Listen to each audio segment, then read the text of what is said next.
All right, everybody. Hey, welcome to day 24. As promised, it'll be restorative.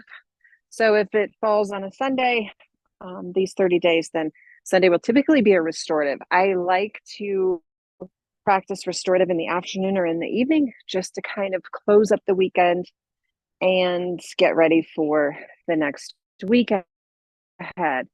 So I do want to remind you as we're closing into the final week of the 30 days, I did not present this as a challenge like you have to do every day or you're not going to be part of the giveaway. This is just an opportunity to reach out to me, let me know that you practiced one time, two times, 30 times. Doesn't matter. It's not a real competition at all, but I do want to acknowledge those of you who did pop on and practice with me. I have a nice little gift bag for you that I can pop in the mail, or if you're local, just drop it off in your porch. So I'll do a random giveaway to get entered into the challenge giveaway. Just shoot me a message. My phone number is down below in the caption of this video. You can text me and just say, hey, loved it, hated it, didn't love it, practiced every day, whatever. Just send me a message, send me some love, and you'll get entered into the giveaway. And then at the end of the challenge, there'll be 31 videos because there's 31 days in August and we are not quitters. We're going to do the whole month. And at the end of it, I will put everybody's name in a little giveaway and we'll do a giveaway. Emma and I will we'll do a giveaway. All right, so today's restorative. I have my tools. Just grab some pillows. Doesn't need to be fancy yoga stuff. I have a bolster. Again, it can just be a long pillow, a pillow that you sleep with. It doesn't have to be something that you have to go out and invest a whole bunch of money in. I do have yoga blocks, and I also have a strap, which you could definitely use a belt. So we're just going to kind of tune into our body, stretch a little bit, quiet down before the end of the weekend and the beginning of a new week, which there it is. All right, we're going to start on our backs. I'm actually going to lay over my bolster. If you have some pillows, you can put that on your yoga mat. You can also roll up an extra yoga mat and lay it vertically. So this is just going to open up our chest a little bit. I'm going to put the bolster on my spine and then let my head hang over. If that's uncomfortable for your head, you could take a block and place it. Ooh, I like that better. Place a block on the back of your head. You could also put a rolled up blanket, an extra pillow. Bend your knees. This will support the back. It will help you to not have any tension in the low back. And then just spread your arms out wide, palms face up to receive something good. Close your pretty eyes. Restorative yoga can be the equivalent of an 8-hour solid sleep. It's really designed to reset the body. There's minimal effort in restorative yoga. So we use these props and tools to just support the body getting into a shape that feels what I would claim to be delicious. It just feels good. So with the bolster or the rolled up yoga mat on the spine, sort of wrapping the shoulder blades around that, ooh, I immediately start to yawn, even though it's not even close to bedtime. I'm just enjoying being out in the sunshine, opening up my heart, feeling the skin on my chest pull away. The back begins to settle. And as we talked about yesterday, paying attention to sounds on the external. So if you're practicing outside, it's easy to hear the sounds of life, the distant traffic, maybe the humming of a lawnmower nearby, or birds above me in the trees, little chatter of squirrels. If you're practicing inside, there's similar noises on the external. Maybe the washing machine is churning, or the dishwasher is humming, or maybe the sound of chatter in your home.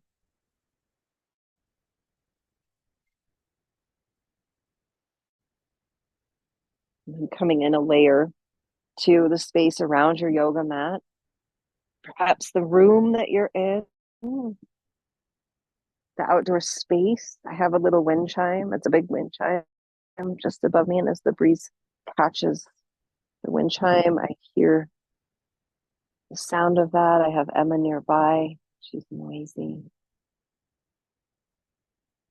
I can hear the wind whistling softly through my hair.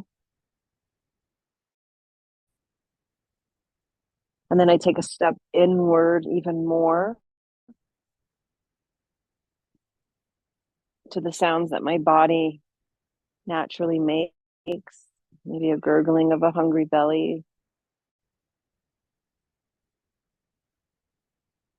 I can imagine the sound of my heart beating.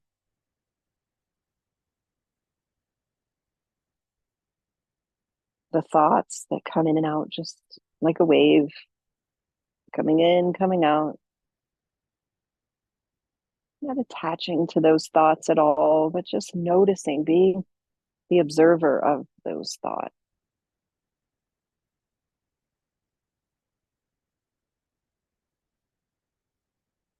And then seeing if I can become the observer of the space between the thoughts. So I have that wave coming in, a pause, and a wave coming out.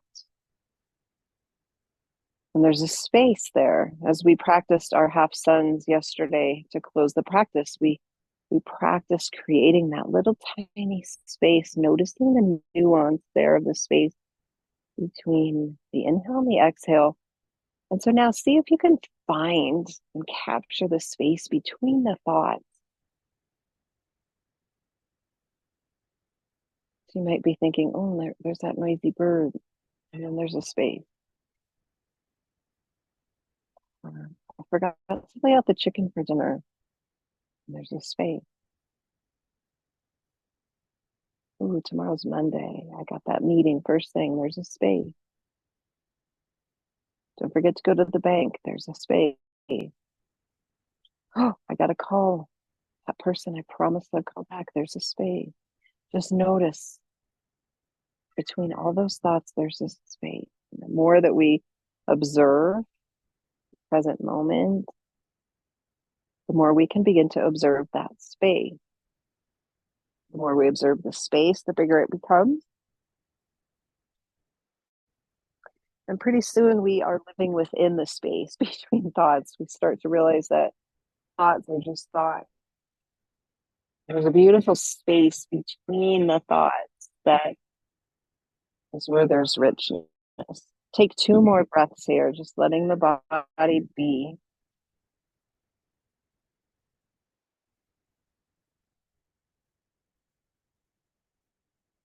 And then we'll gently tip over just slightly, just enough to move that bolster out from under.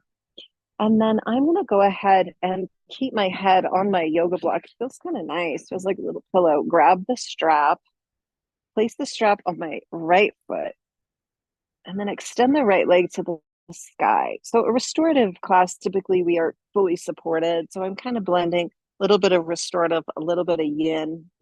Yin is where we challenge the body to be still while holding a pose. And so we're really looking for getting into the connective tissue parts of the body, kind of past muscles and into more of the fascia, the ligaments, tendons. And so we're just going to hold here. Ideally, we want the leg to be straight. So if your leg is straight at a diagonal, that's perfect. Just allow it to be there. If you are bringing the leg towards the ceiling or the sky and it starts to bend, then that's your edge. That's where you stay. We're going to be in the pose here for about 10 breaths. You can loop your belt so that you're just holding like a giant loop. I find that to be kind of nice instead of holding it each tail of the strap. I'm just got my fingers in the loop. I'm just holding my leg up, but I'm not pulling or yanking or creating any sort of resistance or force to this. This is where my leg is naturally straight. And then I'm just going to hang out here. I'm just going to be. I'm just going to be. And as I be with this, I will notice in time especially the hamstring attachment to the glute. It's going to soften a little bit. And by soften, I mean structure is not going to change, but there will feel as though there is less resistance. And therefore, I may be able to get my leg a little more perpendicular. Doesn't matter. No confetti comes. It's just a little deeper stretch. And so just play with the rhythm of your breath here. Try not to think of outcome, achievements, progress, perfection, none of that. Close your eyes. Just let your leg be suspended. Allow it to be straight. The heel is pressing so that we get a little sensation through the back of the leg.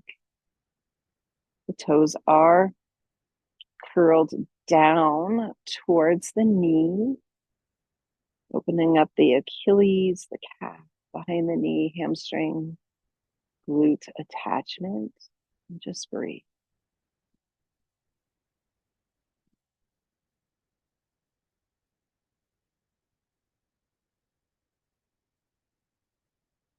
The mind starts to become busier with thoughts rather than space. Just picture the wave. Thought comes in. There's a space. Thought goes out. There's a space. 3 more breaths. Thoughts come in. There's a space. Thoughts go out. There's a space.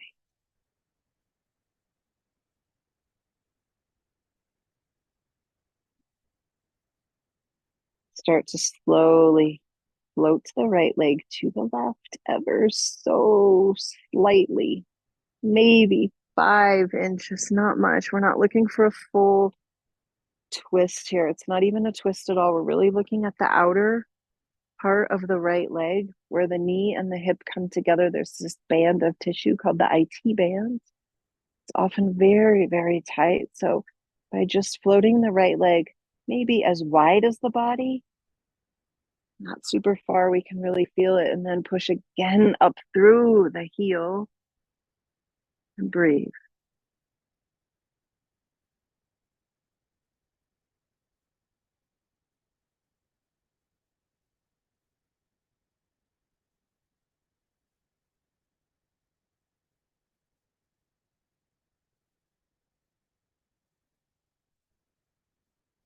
Two more breaths. Waves come in, waves come out. One more. Return the right leg to the sky. Bend your right knee softly. Remove the strap. We'll try the left leg.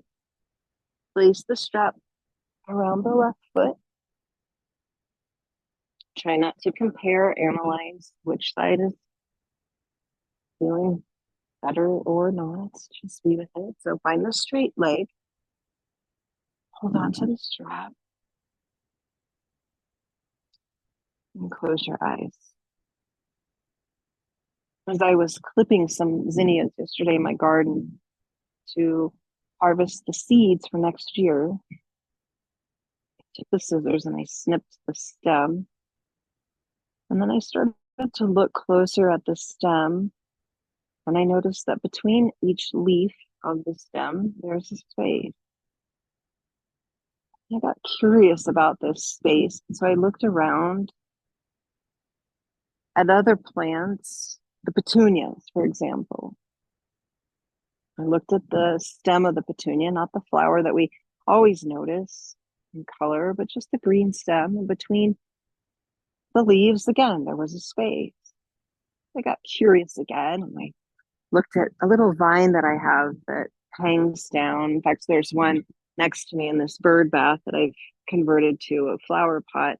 And the vine has these long strands with round leaves, and lo and behold, there is a space. Keep breathing. I started to look at more of nature. I looked at the elm tree above me, this beautiful mother tree, I call her. She watches over me and takes care of me. And lo and behold, between the leaves, on every limb, there's space.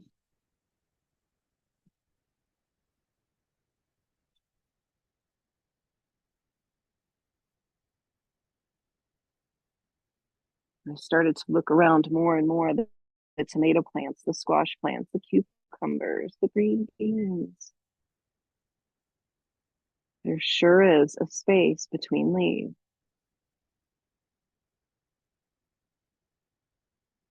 There's a space between the tiny seeds on a strawberry. 3 more breaths. Press through the heel. And so I started to wonder, how many times throughout the day do I miss the space? Because I'm looking at the thing, I'm looking at the thought, I'm looking at the leaf, I'm looking at everything but the space. 1 more breath. Take that beautiful left leg of yours and start to bring it over to the right. Just, just as wide as the body, or not. Breathe. And now what's really cool to think about in terms of space, we have space between thoughts. We talked about this, can't remember which day, we talked about the space between the breath. The yogis call it kumbhaka, this sacred space where when we hold the breath and we retain the breath, we are holding life. And at the bottom of the breath, we've emptied the inhale. It's empty, empty, empty. Before we take the next breath, we have exhaled everything. There is a space where there is nothing, and yet there is everything. 2 more breaths. I realized that not just in nature, not just in our thoughts, not just in our breath, there is space all the time. Come back, bend your knee, and take the strap off. There's space all the time. Bend the knees, place the block underneath the sacrum, supported bridge. Just hang out here, allowing the nervous system to quiet and calm. The work of the bridge is fantastic without a block, but with a block, we get total and utter ease. I started to think about when we feel that trigger that comes to us, that emotional trigger or physical pain trigger, that before we react to it, there is a microcosm of space. And if we could just find that space, it is highly probable that in that space, we find choice. And that is the teaching of Viktor Frankl. Between every stimulus and every response, there is a space. The stimulus is the trigger. The response is the freak out. And between that, there's this beautiful space. So it's my hope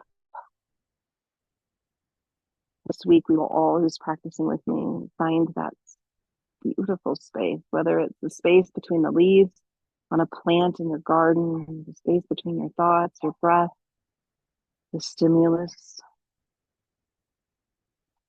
Just create space. 2 more breaths here.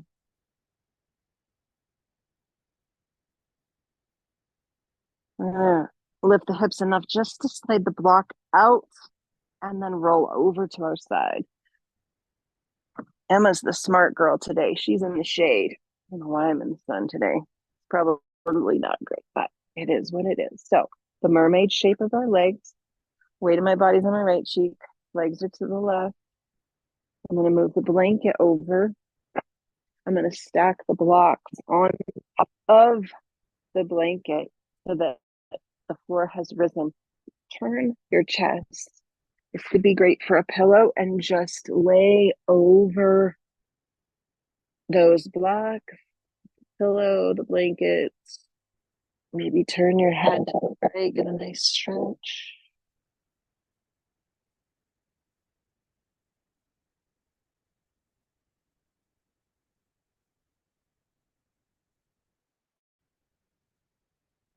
As I'm laying here listening to a bird, there's even a space between the chirps.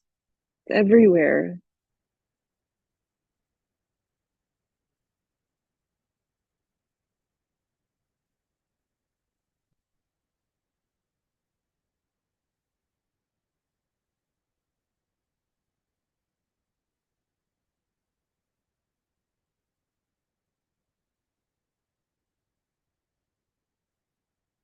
3 more breaths here.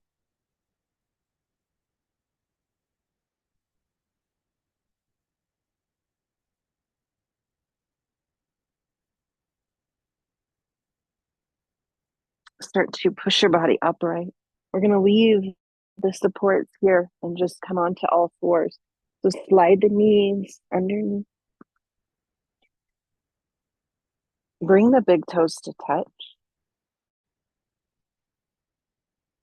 Scoot the pillows closer. I'm actually even going to grab my bolster for this one because I need a lot of height. Child's pose with support. Lay your torso onto those supports on the head. You can rest on the chin, whatever feels good. Nestle the chest around the blocks. Close your eyes. Feel the support on your chest, your belly.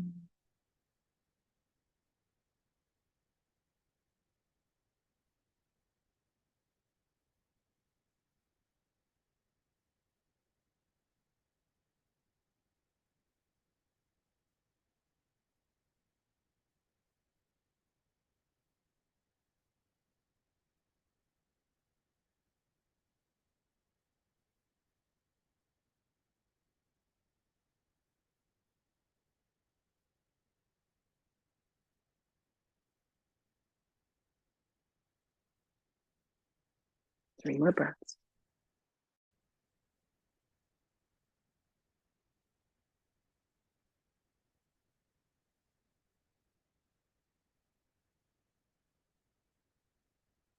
To come out of supported child's pose, come on up. I'm going to move all of those tools to the other side. So just pick them up. I'm going to come onto the weight of the left cheek. Blanket first for me, then blocks, then bolster.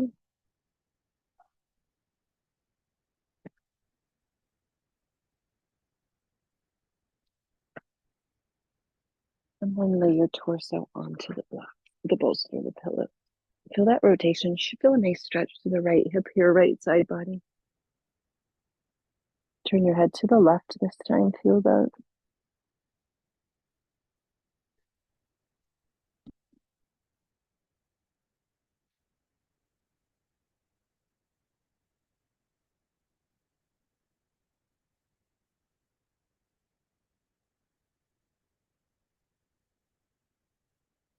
The more time that we spend still, the more that space becomes more prominent, especially in our thought.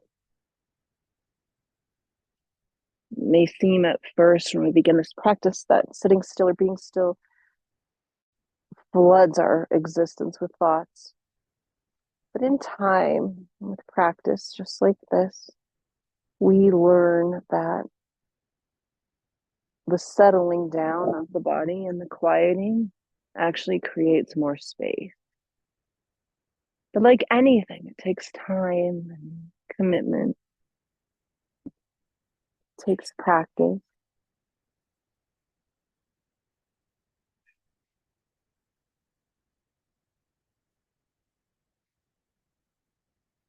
It's easy to become frustrated, and that's why we do it. That's why we keep coming back over and over and over again to just simply practicing 2 more breaths.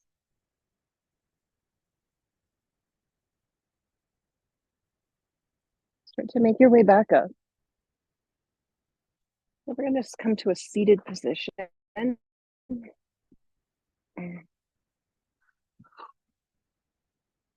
We're going to come to seated butterfly using support for the blocks. You can sit on the blanket that raises the hips a little bit, makes it nice.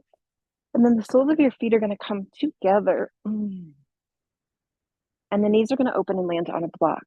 And I'm going to have to support my left leg. It's just not going to get there today. And that's okay. That's okay. So sit nice and tall.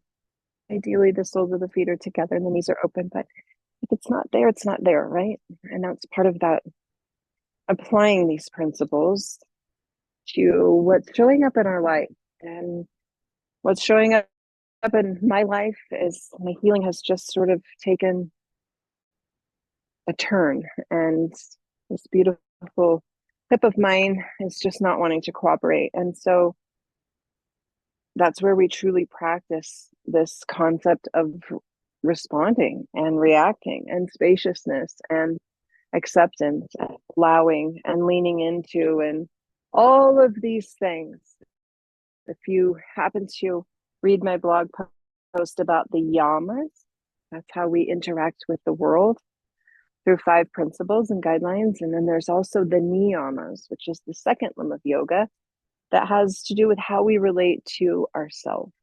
And I'll be going through those. It may not be in this 30 days, but I'll definitely pop one up on my podcast to teach those, because I think between the yamas and the niyamas, that's where we really, really, really live yoga off the yoga mat. And when we have a physical challenge, we have something emotional going on in our life, we have turmoil of any kind, we really have to fall back on these principles, because the asana may not be there. And as much as I would love to come into seated butterfly and allow my hips to open, my spine to be tall, my breath to be steady, it's just not there. But I have all these other tools to bring into the practice and to bring into my body. So with that, drop your chin to your chest. I apologize for Emma and the squirrel having a little afternoon something over there. Emma was raised by a border collie, so she has this habit. I may have mentioned it, that she guards the yard like a border collie would. That's Emma's world. Drop your chin a little deeper, round your shoulders, pull your belly in, and just curl. So as we find space in the back of our body, I want you to think of your shoulder blades. See if you can separate them even more by pulling the sternum in even more. It feels so good. And just let the head hang heavy. This is our final pose here. Mostly a restorative class. It's just simply designed to take a few postures, support them with pillows and blocks and bolsters, create space in the body, create space in the mind. And then we take that spaciousness and we take it out into our day-to-day. 3 more breaths.